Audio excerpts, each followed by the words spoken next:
ইব্রাহিম আলাইহিসসালাম একটি স্বপ্ন দেখেন। স্বপ্নে একজন বলছে, ইব্রাহিম, তোমার সবচেয়ে প্রিয় জিনিসটি কোরবানি করো আল্লাহর জন্য। তিনি জেগে উঠলেন, চিন্তিত হয়ে পড়লেন। পরদিন তিনি ১০০টি ছাগল কোরবানি করলেন। জানি রাখি, ইব্রাহিম আলাইহিসসালাম অত্যন্ত সম্পদশালী ব্যক্তি ছিলেন। দ্বিতীয় রাত আবারও স্বপ্ন দেখেন, ইব্রাহিম, তোমার সবচেয়ে প্রিয় জিনিস তুমি কোরবানি করো। তিনি এবার ১০০টি ওট কোরবানি করলেন, কিন্তু সেই স্বপ্ন দেখা বন্ধ হল না। তৃতীয় রাতে একই স্বপ্ন, ইব্রাহিম, তোমার সবচেয়ে প্রিয় জিনিস কোরবানি করো। এবার ইব্রাহিম আলাইহিসসালাম বুঝলেন, নবীদের স্বপ্ন কোনো তুচ্ছ তাচ্ছিল্য করার জিনিস নয়। নবীদের স্বপ্ন আল্লাহর তরফ থেকে আসা ওহী। নিঃসন্দেহে এর মাধ্যমে এই পৃথিবীর বুকে আমার নয়নের মণি সেই ইসমাইলকে কোরবানি করার কথা বলা হচ্ছে, কারণ ইসমাইল আমার জীবনের চেয়েও বেশি প্রিয়। আল্লাহর নির্দেশ অমান্য করার সুযোগ নেই। ইব্রাহিম আলাইহিসসালাম সাথে সাথে ছুরি হাতে নিলেন, একটি উটে চড়ে রওনা হলেন মক্কার পথে। বয়স তখন তার ৯২ বছর। মাসখানেক পর তিনি পৌঁছান মক্কা। হাজরা আলাইহিসসালাম আনন্দে উদ্বেলিত হয়ে দৌড়ে এসে বলেন, তুমি এসেছ, এবার থাকো না হয়। ইব্রাহিম আলাইহিসসালাম বললেন, না, আমাকে আবার ফিরে যেতে হবে, তবে আমার সন্তানকে একটু বেড়াতে নিয়ে যেতে চাই। হাজরা আলাইহিসসালাম আনন্দে রাজি হয়ে যান, ইসমাইল আলাইহিসসালামকে প্রস্তুত করে দেন। ইব্রাহিম আলাইহিসসালাম ছেলেকে নিয়ে হাঁটতে শুরু করলেন। গন্তব্য মক্কার পাশের মিনা উপত্যকা। সন্তান খেলছে, হাঁটছে বাবার পাশে। ইব্রাহিম আলাইহিসসালাম একদিকে হাসছেন, আরেকদিকে কাঁদছেন।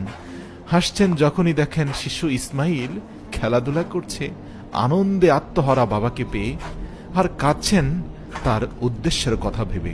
এভাবে হাঁটতে হাঁটতে মিনার এক নির্জন স্থানে পৌঁছে হযরত ইব্রাহিম আলাইহিসসালাম বললেন, হে আমার পুত্র, আমি স্বপ্নে দেখেছি আমি তোমাকে কোরবানি করছি।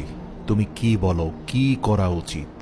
ইসমাইল আলাইহিসসালাম বললেন, আব্বাজান, আপনি যা আদেশ পেয়েছেন তাই করুন।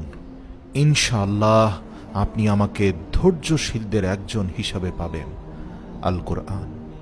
ইসমাইল আলাইহিসসালাম আরো বলেন, আমাকে শক্ত করে বেঁধে দিন, যাতে কোরবানির সময় আমি নড়ে না যাই।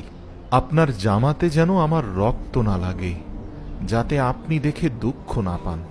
আমাকে মাটির দিকে মুখ করে শুইয়ে দিন, যাতে আমার মুখ না দেখেন। আর আমার মাকে আমার সালাম পৌঁছে দিবেন, এবং যদি চান আমার জামাটা দিয়ে দেবেন, যাতে তিনি সান্ত্বনা পান।